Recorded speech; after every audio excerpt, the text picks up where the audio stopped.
السلام عليكم ورحمة الله وبركاته. أصحاب تقاليق مين كستو كسوقتين أصحابي وحلا يا سود هذا أصحاب تجنا اليوتيوب كحرم كوبي هوري إلى جوجنا محلية وشوفنا أحسن كوبي عصبنا محلية حتى سبسكرايب الله صار أو بحيث نلاقي سبسكرايب بحكينا الرغبة أصحابي كارسية ولا ليه إنك على الصوماليات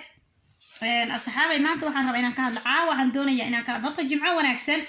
جمعة ونأكسن ما أنت النواد بنكون جمعة سنة جمعة ونأكسن حتى هبين بنجوجا جمعة عراوضي وحاسو جلسة سبت بسو جلسة عاوة جمعة ونأكسن باليها جمعة مسلمين جمعة ونأكسن ما أنت النواد بنكون جمعة سنة الحمد لله شكر الملكو عاوة هبين سبت سو جلسة سحبتي دقائق السود وهذا وولاشين على سعبدي كسود وهذا جنال يوتيوب على سعبدي كسود وهذا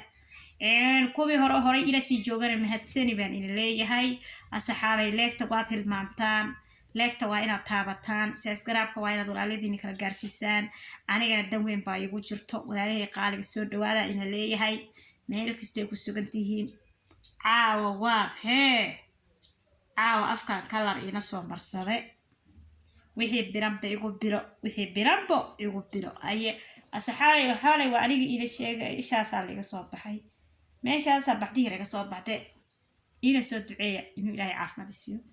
baxdintina ii bogsato waxaan rabaa inaan inaga sheekeeyo asxaabay gabar Soomaaliyeed waxaan ku arkay social media-ha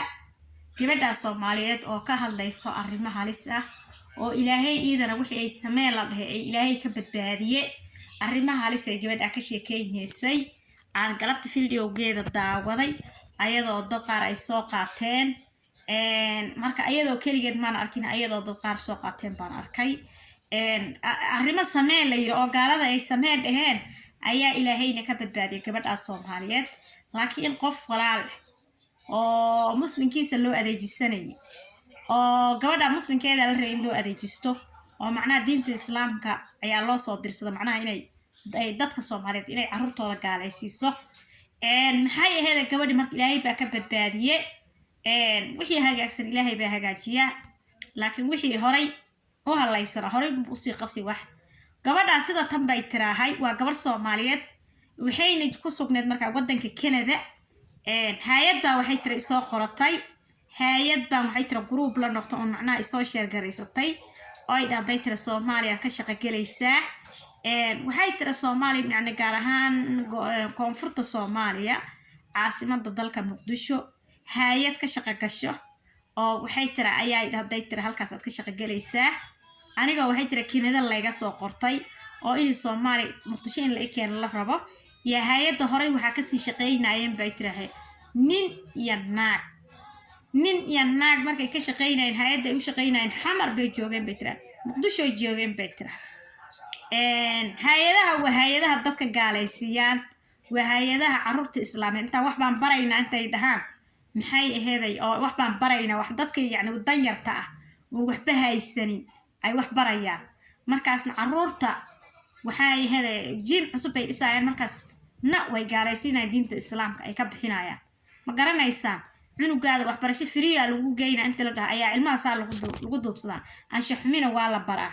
ansha xumida marka hore lagu hormarinay kadibna diinta islaamka ayaa laga saarayaa marka hay'adaha waxay tira marka xamar ay ka howlgali jireen wiil iyo gabar baa u shaqeyn jireen hay'adaas wiilka iyo gabadha mid Soomaali buu ahaa mid qofka kalena ajaanib buu ahaa xamar baa lagu dilay tira xamar ayaa lagu dilay ninkii naagta hay'adda u shaqeynay xamar baa lagu dilay shil ku galay waa la dilay tira hay'adda marka way baqatay Soomaali koonfurta way ka baqatay waxay dhahday xagga ay waxaan u wareejinaynaa bay dhahay hay'adda Somaliland sida burcay halkaas ay ka howlgalaysaa xagga macnaha amnigeeda la isku haleyn karaa bay hay'ad hadana dhaheen aniga ba dhahay tira aniga wadankaas ka soo jeedaa baan dhahay tira gabadha Soomaaliyeed oo hadlaysa dhahaysay ma ogtahay waxay dhahday aniga halkaas ka soo jeeda burcay Hargeysa ka soo jeeda bas adiga ba fiicano hadda halka ka soo hojeedo oo deegaankaada dadka u dhalatay halka ay yihiin hadda meeshaas yaa lagu geeyni baa la dhahay tira aniga waxay tira ma ogeen oo may ii sheegin oo way iga qarinayeen inay carruur gaalaysiinayaan waxay ugu dhaheen carruur ayaan wax baraynaa waxbarasho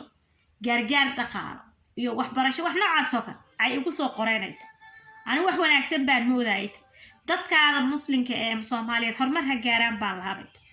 laakiin intaaban halkii shaqadii aan gaarin yaa ilaahay wax ifaanso ilaahay wax sheegay waxay tiri hay'adii meeshii ama lagu afduuban lahaa ama lagu dil lahaa muqdisho kale way ka baqadaan hay'adaha markii saas oo kale hadii la afduubanayo hadii la dilay way baqanayaan marka dad ayagu u shaqeeyay qoranayaan marka dadkana imtixaan bay ka qaadayaan ninkii warkooda yeelana noo howlgal bay dhahayaan jim bay u qoranayaan dad oo macnaha yani dadku u gaalaysiin karo oo Soomaali kula oo dadka sida diinta kuwa masiixiga ku biireen oo kale macnaha Soomaalina kula ama kuwa iimaankooda daciif ah ayaga waxay doonaan gaalaysiinay lacagta mushaarka u fiirsanaayo marka waxay tira aniga waxay tira burcay hargeysana ka soo jeeda markaan bas adaa loo shaqeynay dhaheen waxay dhaheen marka waxay tira Canada waxay ila joogtaa bay tira naag Soomaaliyeed oo gabar ah oo group aanaho oo idina hay'adda u shaqeyso naagtay iso adeegisteen ay dhaheen gabadhan wax ka dhaadhici haday naga fikir dugan tahayna saaxada aan ka tuurno yayna fashileenina naagtii waxay tiri ila soo hadashay saacad baan isku hadli jirnay anna waxay tiri ruux shaqo rabaan ahayo markasta waan wixii jira shaqadii goormaan aaday Soomaali goormaan oo akxayna goormaan waan ku hayay tiri Canada naagtii isla joognaa bay maxay dhahday tirahay abay horta ani adaa shaqadan ani adi waa haye laakiin adaa gudoomiye hore adaa laga dhigaa guddigu hore oo maxay meeshaas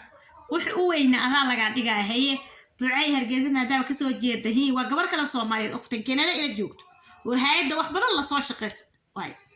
waliba ma shaqadeeda iyagu waxa waay tirahay kaniisada ka soo shaqeysay kaniisad ka soo shaqeysay marka waxay tirahay waxay dhahday tirahay damaashi waxa horta waxay tiri waa lagu sheegay dhageysaali dhahay tir waxa laga shaqeynaa waa caruur wax la baray caruurtii inay waweeyeen lama rabo waa inay yaryari haddana markay yaryariin dadka waxaas lama rabo dadka waxba haysan caruurtooda iyo caruurta darbi jiifka iyo dadka sabalka waxba haysan oo danyarta caruurtooda meeshii wax lagu barayana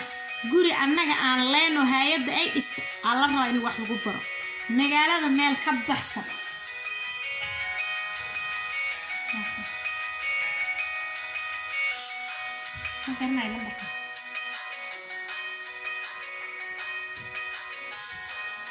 maxay ahayd magaalada meel ka baxsan ayaa maxay ahayd guri laga gadaayo lacagtina hay'adda way haysaa booska lagu gad lahaa gurigana waa la dhis meel magaalada ka baxsan ma garanaysaa caruurta guri looga dhis jiifkooda cunadooda waxbarashadooda kadib meeshaas loogu hagaajin loogu diyaarinaa lacagta intaas oo milyan oo kun ay macnaha oo kaniisada soo aruuriyeen ayaa akoonka ku jirta lacagta adaa lagu soo diraa booski meeshaas laga dhisaa burcay halkaas laga dhisaa maxay ahayd waa guriga markii la dhiso caruurta yar yar kala la aruurin dadka danyarta waxba haysan caruurta darbi jiifka waxa dad caruurta miiga baadiyaha la keenay waxbarashada dadka u rabo wixii dhan la aruurinayo meesha lagu xareeynayo ilmahaasna maxaa lagu sameeynaa dhaytira wax baa la bari haye laakiin waxbarashada diinta muslimka diinta beebolka la bari dadka xal rabaa tiri isdhexgal bulsho inay noqdaan isdhexgal bulsho inay noqdaan bay rabaan ala rabaa Afrika waxa la rabaa bay tiri macnaha in Soomaalidu boqolkiiba 50 in la gaaleysiyaa la rabaa caruurteeda ma garanaysaan oy ahayn kubi oo kaniisadaha waxay dhaheen tiri boqolkiiba 50 oy ahayn boqolkiiba 70 subhanallah wala hawla wala quwwata illa billahi ahad waroogoy danyarideena noo laga faa'iideysan rabaa wax fahan la'aankeena noo laga faa'iideysan rabaa hay'ad baa Soomaali ka howlgalaysa markii la leeyahay bilaash uma howlgalayso hay'ad buu wiil hebel shaqo ka helay ama gabar hebel shaqo ka heshay markii la leeyahay bilaash uma shaqo galhaya hay'adaha adarkaysi dawladaha caalamka ka imaanayaan bilaash uma socdaan diintaada la dhaawici dadkaadi waa la dhaawici dadka qaar hay'adaha u shaqeeya sidaas ay diinta uga baxaan lacag badan baa la tusi halkaas ay uga baxaan ninka war qabana mala qof weyn oo qiyaarkiis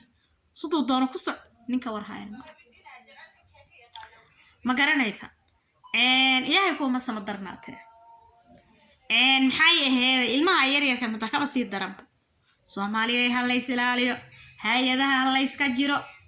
hay'adaha la iska jiro meeshay dhaqaale ku bixinayaan hal la ogaado waxay ku bixinayaan waxay ku hoos qarinayaan waxbarashaan iyo furayna markay leeyahay waxbarashada waxay ku sameeyaan hal la ogaado dad maskixiyan caafimaad qaba hal hay'adaha kormeer ha ku sameeyo dadka ay qoranayaan hal la wacyi geliyo aan taro gabadhii Soomaaliyeed markay waxay tiraahday inta la igu dhaxe mana u bogin oo waan naxsanaade laakiin waxay tiri waxaan intay fikradda ku jirtay bal booska ha gadaano guriga ha dhisaane u kaadiyo baan islaamay tiraani ma jeclaanay tiraan dadkayga in la gaaleysiyo ma garanaysan oo dadka islaamka aqayaan markaas ay maalinta dambe naagtii haddana ii soo adeegisteen ay tira Soomaalidu Kanada ila joogto waxay tira fikrad ka dugan maanta kula wadaag raba haye ka waran haddaan hay'adda يعني إذا la baarhay gabadhana la baarhay martan kala loo soo adeegsanayo waxa tan kalena waa banaanka niisad u shaqeysay sheegayso Kanada joogto waxay leedahay abay ka waran haddii aan hay'adda lacagta ka qaadano si sir haye booskina aan gabno haye gurigina aan dhisno haye carruurtii markay isku keenaanna toka aan dhahno alla abay sidaas wanaagsan aan dhahay sidaas wanaagsane sidaas ila fiican haye aan jeelno جك أم بي تلفون كوسي ساد دب أقدم بقيلي ما يصير حريرنا يتر دب أقدم تلفون يجا ما يقبل حدان وعو وحيتر ويجا قبل بايس يعني أخلي جاي على بارايت إن أنتي دايو ربينا اللغة هذيت إن القيارة أي فهم مركا الصحابي قبضنا اللوسو أديجست قبضنا الصومالي إذا شقير بتتري صومالية وهذا ورميسو لكن تنكلوا اللوسو أديجست وما ناكن نيسدو شقيسو ayadii baa gabar Soomaaliyeed loo soo adeegsaday baaritaan lagu sameeyay qofka markay isku ogaadaan inuu diidsan yahay way ka boodaan meesha lagu dilayana ma rabaan meel nabad ka jirtay rabaan haddii hata meesha ay amni ku waayaan Soomaali bay howlgelinayaan Soomaali diinta garaf ku ah oo hunguri u ordays ay howlgelinayaan marka waxaan leeyahay dadka hay'adaha u shaqeeyo diintiina hunguri ha ku bedelanina diintiina ha ka bixina marka intaas waa iga talo ilaahay iimaanka islaamnimada naga ma saaro ilaahay ummadoo dhan kama saaro islaamka insha Allah gaal iyo maxay xinda iyo qiyaanada uu badana insha Allah Allah naga badbaadin hadaan ummadda muslimiinta waliba Soomaali aan ilaahay baa naga badbaadin marka asxaabay beej inaan inta sii hadla mar raba ishan ay xanuunayso waana ka baxaya sidaas iyo nabadgelyo xaqiina waxaan ka codsanayaa waxa weeyaan subscribe ya like inaan helo si gudbisiya page-kan la wadaaga walaalihiina kale ee Soomaaliyeed si uu warkayga meel dheer u gaaro marka insha Allah ilaahay dinta xaqa ilaahay naga ma saaro amiin ya Allah